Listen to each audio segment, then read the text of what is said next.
সূরা কুরাইশ। বিসমিল্লাহির রহমানির রহিম। রহমান রহিম আল্লাহ তাআলার নামে।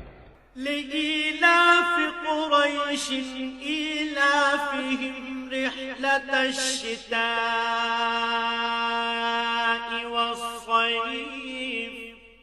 কাবার পাহারাদার কুরাইশ বংশের প্রতিরক্ষার জন্য, তাদের প্রতিরক্ষা শীত ও গরমকালের সফরের জন্য।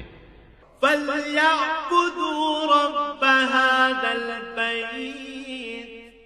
তাদের এ ঘরের মালিকের ইবাদত করা উচিত। الذي أطعمهم من جوع وآمنهم من خوف।